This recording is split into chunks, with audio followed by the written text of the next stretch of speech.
नमस्कार दोस्तों, target defence academy से मैं चिराग आप सबके सामने YouTube पे, Facebook पे आप जहां भी देख रहे हैं, आप सबको पहले तो टारगेट परिवार की तरफ से जो पेपर दे रहे हैं बच्चे, उनको बेस्ट ऑफ लक। जिनका पेपर हो चुका है उनका रिव्यू हमारे पास आया है और उनके रिव्यू से बेटा हमें पता चला है कि जो भी टारगेट एकेडमी, डिफेंस एकेडमी ने पढ़ाया था, अब तक पेपर लगभग क्वेश्चन वहीं से ही सेट हो रहे हैं। अब मैं आपके सामने यहाँ पे आज जो आने का मकसद है हमारा, मैं टीचर्स की अवेलेबिलिटी है फिलहाल, जिस कारणवश से मैं आपके सामने आया हूँ।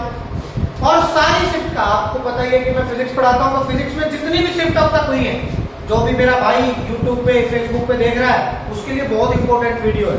लास्ट तक बने रहें। सारी शिफ्ट का एनालिसिस मैं आपके सामने दूंगा, किस यूनिट से कितना मटेरियल, जितना हमें बच्चों से पता चला है, किस शिफ्ट से कितना मटेरियल फिजिक्स में पूछा गया है, कौन सी यूनिट ज्यादा आई, कौन सी यूनिट कम आई, और यूनिट आई उससे क्या क्वेश्चन आया और उसका सॉल्यूशन क्या था। मैं आपको एक चीज पहले क्लियर करना चाहता हूं मेरे बच्चों, कि पेपर जो आ रहे हैं, जो एनालिसिस आ रहा है, लगभग सब शिफ्ट में उसी टॉपिक पे क्वेश्चन उठ रहा है। तो आपसे मैं उम्मीद करता हूं कि ये जो अभी लेक्चर चलेगा आप इसको ध्यान से देखेंगे। 15-20 मिनट इस वीडियो को जिस भाई ने देख लिया, मेरी गारंटी है कि वो पूरा फिजिक्स अटेम्प्ट करके आएगा, पासिंग मार्क्स से ऊपर स्कोर करेगा। अगर आपको स्टिल कोई दिक्कत रहती है तो मैं ऊपर मोबाइल नंबर लिख रहा हूं, आप कभी भी इस पे फोन कर सकते हैं, 9050010999। बेटा 9050010999। आप कोई भी, अगर आपको क्वेश्चन में डाउट होता है, अगर आपको कोई क्वेश्चन समझ में नहीं आता, आप पेपर दे के आते हैं, आपको क्वेश्चन का आंसर नहीं पता, आप इंग्लिश हो चाहे मैथ हो चाहे फिजिक्स हो, आप इस नंबर के ऊपर व्हाट्सएप कर सकते हैं, इस नंबर के ऊपर कॉल कर सकते हैं। चलिए ज्यादा टाइम ना गवाते हुए हम सीधे शिफ्ट के एनालिसिस की तरफ बढ़ते हैं। स्टार्टिंग करते हैं आज 25 ऑफ जुलाई फर्स्ट शिफ्ट से स्टार्ट करते हैं। बेटा फर्स्ट शिफ्ट से स्टार्ट करते हैं। जैसा हमें एनालिसिस मिला है वही चीज मैं आपके सामने यहाँ पे बता रहा हूँ। पहला क्वेश्चन जो मुझे देखने को मिला था वो रिलेटिव वेलोसिटी से देखने को मिला था। पहला क्वेश्चन जो बच्चे ने मुझे बताया वो रिलेटिव वेलोसिटी से देखने को मिला था। पहला क्वेश्चन देखने को मिला रिलेटिव वेलोसिटी से। मैं आप लोगों के सामने क्लियर करना चाहूंगा, एक बार क्लियर करना चाहूंगा। बेटा ध्यान दें, इस स्क्रीन की तरफ ध्यान दें। 24 तारीख को भी ये क्वेश्चन पूछा हुआ है, 24 जुलाई को भी ये क्वेश्चन पूछा हुआ है, 24 जुलाई को भी ये पहली शिफ्ट में ही क्वेश्चन आया हुआ था और आज भी पहली शिफ्ट में इससे क्वेश्चन आया हुआ है। मैं आपको बताना चाहूंगा कि अगर प्लेन मिरर आपने प्लेस कर दिया, प्लेन मिरर, इधर आपने कोई भी ऑब्जेक्ट रख दिया, ये आपसे पूछना क्या चाहता है कि अगर ऑब्जेक्ट यहाँ इस मिरर से v स्पीड से दूर जाए या ऑब्जेक्ट इस मिरर की साइड v स्पीड से नजदीक आए, तो इमेज जो आपकी है, आपको पता ही होगा, आपके टीचर ने पढ़ाया होगा, नहीं पढ़ाया तो कोई बात नहीं, यहां पढ़े, इमेज भी आपकी कितनी दूर जाएगी, v स्पीड से दूर जाएगी और v स्पीड से ही नजदीक आएगी। तो अगर मैं रिलेटिव स्पीड की बात करूं, अगर मैं रिलेटिव वेलोसिटी की बात करूं बेटा, तो रिलेटिव वेलोसिटी आपकी हो जाएगी 2v। कितनी हो जाएगी बेटा? 2v आपकी रिलेटिव वेलोसिटी हो जाएगी। आपकी रिलेटिव वेलोसिटी कितनी हो जाएगी बेटा? 2v। 2v आपकी रिलेटिव वेलोसिटी हो जाएगी। दो शिफ्ट में क्वेश्चन आ चुका है, 24 की मॉर्निंग शिफ्ट में और आज की मॉर्निंग शिफ्ट में भी एक क्वेश्चन आ चुका है। बड़ा इंपॉर्टेंट क्वेश्चन है, मैं इसके ऊपर स्टार डाल रहा हूं। बच्चे जो है पेपर देंगे थर्ड शिफ्ट या जो जिनका पेपर होना है, बेटा शिफ्ट के एनालिसिस को जरूर देख के जाएं। यही शिफ्ट का एनालिसिस आपको बताएगा पेपर क्या क्या आएगा। दूसरा जो क्वेश्चन आया हुआ था, मैं आपके सामने सारे क्वेश्चन यहाँ पे बताने की कोशिश कर रहा हूँ। दूसरा जो क्वेश्चन आया हुआ था, कौन सा सिस्टम ऑफ यूनिट, बेटा ये एनालिसिस है, बच्चों से पता चला है, अगर क्वेश्चन में थोड़ा बहुत इधर उधर हो, कौन सी सिस्टम ऑफ यूनिट्स, कौन सा सिस्टम ऑफ यूनिट्स आपका system of units is not only based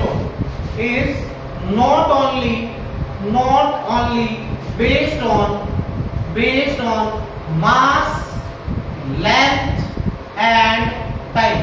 कौन सा सिस्टम ऑफ यूनिट्स आपका इन तीन के ऊपर ही डिपेंड नहीं था। भाई सिंपल सी बात आपने पढ़े होंगे system of units, MKS, CGS और एफपीएस, ये तीन सिस्टम पढ़े होंगे, तीनों के तीनों इन्हीं के ऊपर डिपेंड है। एक सिस्टम ऑफ यूनिट ऐसा था एसआई, पढ़ा है क्या? पढ़ा है ना आप लोगों ने एसआई, सिस्टम ऑफ इंटरनेशनल। ये एक ऐसा था जो किसके ऊपर डिपेंड नहीं था, सिर्फ इन तीन के ऊपर डिपेंड नहीं था। इसमें टोटल 7 होते थे बेटा, कितने तो थे? 7 होते थे बेटा। 7 कौन कौन से गुरुजी? बहुत बढ़िया, 7 होते थे, mass, length, time, temperature, current, amount of substance और आपका लुमिनस इंटेंसिटी, ये 7 आपके थे। चलिए नेक्स्ट क्वेश्चन के ऊपर पहुंचते हैं। नेक्स्ट क्वेश्चन आपका जो तीसरा क्वेश्चन मेरे को बच्चे से पता चला, वो पता चला क्यूरी टेम्परेचर के ऊपर क्वेश्चन था सर, क्यूरी टेम्परेचर के ऊपर क्वेश्चन था। जहां तक हमने अंदाजा लगाया क्वेश्चन ये हो सकता था कि कौन सा टेम्परेचर ऐसा होता है जिसके ऊपर फेरोमैग्नेटिक सब्सटेंसेस पैरा की तरह बिहेव करना शुरू कर देते हैं। वो टेम्परेचर जिसके ऊपर फेरोमैग्नेटिक सब्सटेंसेस पैरामैग्नेटिक की तरह बिहेव करने स्टार्ट कर देते हैं, वो टेम्परेचर होता है क्यूरी टेम्परेचर। क्यूरी टेम्परेचर आपका वो टेम्परेचर होता है जिसके ऊपर फेरो मटेरियल्स आपके पैरा की तरह बिहेव करना स्टार्ट कर देते हैं। एक दूसरा क्वेश्चन यहीं से बढ़ सकता है, मैं अगली शिफ्ट के लिए भी क्वेश्चन यहीं से ले रहा हूं। 80 डिग्री सेल्सियस के ऊपर, 80 डिग्री सेल्सियस के ऊपर, 80 डिग्री सेल्सियस के ऊपर बेटा आपकी जो मैग्नेटिक सब्सटेंस होते हैं, आपके जो मैग्नेटिक सब्सटेंस होते हैं वो अपनी जो आपके मैग्नेटिक सब्सटेंस होते हैं वो अपनी मैग्नेटिक प्रॉपर्टी को खो देते हैं, वो अपनी मैग्नेटिक प्रॉपर्टी को खो देते हैं। और वो मैग्नेटिक सब्सटेंस कौन सा होता है बेटा? फेरोमैग्नेटिक सब्सटेंस होता है वो जो 80 डिग्री सेल्सियस के ऊपर मैग्नेटिक सब्सटेंस जो अपनी मैग्नेटिक प्रॉपर्टी को खो देता है। चलिए नेक्स्ट क्वेश्चन पे पहुंचते हैं। नेक्स्ट क्वेश्चन जो बच्चे ने बताया वो बताया चौथा इक्विपोटेंशियल सरफेस से सब कुछ था। इक्विपोटेंशियल सरफेस से सब कुछ था। इक्विपोटेंशियल सरफेस बेटा, इक्विपोटेंशियल सरफेस से अगर कोई क्वेश्चन आया हुआ है, अगर कोई क्वेश्चन इक्विपोटेंशियल सरफेस से आया हुआ है, मैं आपको बताना चाहूंगा बेटा इक्विपोटेंशियल सरफेस वो सरफेस होता है जिसके ऊपर जो आपका पोटेंशियल है, जो आपका पोटेंशियल है वो क्या रहेगा बेटा? सेम रहता है, वो इक्विपोटेंशियल सरफेस होते हैं। जैसे कि अगर मैं बात करूं आपके यहाँ पे पोटेंशियल, यहाँ पे पोटेंशियल और यहाँ पे पोटेंशियल बराबर है, तो ये सरफेस कैसा है? इक्विपोटेंशियल सरफेस है। ये सरफेस इक्विपोटेंशियल सरफेस है। अगर आपसे डेल V की बात करें, चेंज इन पोटेंशियल की बात करें, तो चेंज इन पोटेंशियल 0 होता है बेटा इक्विपोटेंशियल सरफेस में। इक्विपोटेंशियल सरफेस में चेंज इन पोटेंशियल 0 होता है बेटा। कितना होता है? 0 होता है। आप पूछ रखा होगा शायद, या तो ये पूछ रखा होगा इक्विपोटेंशियल सरफेस पे पोटेंशियल कैसा रहता है, या फिर इक्विपोटेंशियल सरफेस के ऊपर चेंज इन पोटेंशियल पूछ रखा होगा। जो भी पूछ रखा था, या फिर एक क्वेश्चन और बनता है कि पोटेंशियल ग्रेडियंट और इक्विपोटेंशियल, पोटेंशियल और इक्विपोटेंशियल सरफेस के बीच में एंगल कितना होता है? बताइएगा जरा, आप लोग आंसर कीजिएगा। आप लोगों के कमेंट में पढ़ूंगा तो उसमें मेरे को अंदाजा लगना चाहिए कि इक्विपोटेंशियल सरफेस और पोटेंशियल के अंदर आपका एंगल कितना होता है। मैं नेक्स्ट क्वेश्चन ले रहा हूं। तब तक पांचवा जो क्वेश्चन था मैं इसको एक बार मिटा देता हूं। जिस बच्चे ने नोट करना हो पॉज करके नोट कर लेना बेटा, पॉज करके नोट कर लेना। 8 घंटे की जो मैराथन क्लास लगी थी फिजिक्स की बेटा, जो 8 घंटे की मैराथन क्लास फिजिक्स की लगी थी पेपर से पहले वाले दिन, उसी में से ही क्वेश्चन उठ रहे हैं, सेम उसी में से क्वेश्चन उठ रहे बेटा। बस आपको क्वेश्चन तैयार करने हैं। चलिए मैं 5वें क्वेश्चन की तरफ बढ़ता हूं। 5वां क्वेश्चन जो था आपका वो कुछ समवेयर दे रखा है, CUM निकालना है आपको, CUM बताना है आपको, सेंटर ऑफ मास बताना है। 3 स्फीयर्स को कनेक्ट किया गया होगा। 3 स्फीयर्स बताए थे बच्चे ने कि कोई 3 स्फीयर दे रखे हैं और उन 3 स्फीयर का इक्विपोटेंशियल सरफेस निकालना, सॉरी CUM निकालना था, सेंटर ऑफ मास। आपको पता है सेंटर ऑफ मास होता है m1x1 plus m2x2 plus m3x3 upon में m1 plus m2 plus m3। ये आपका XCOM होता है। आपको कुछ मास दिया हुआ होगा, बच्चे ने सिर्फ इतना ही बताया कि CUM निकालना था सर। 3 स्फीयर थे जो एंड टू एंड कनेक्ट थे। अगर एंड टू एंड कनेक्ट थे तो XCUM इस तरीके से निकल सकता है, YCUM भी इसी तरीके से निकलेगा, M1 Y1 plus m2y2 plus m3y3 upon में m1 plus m2 plus m3।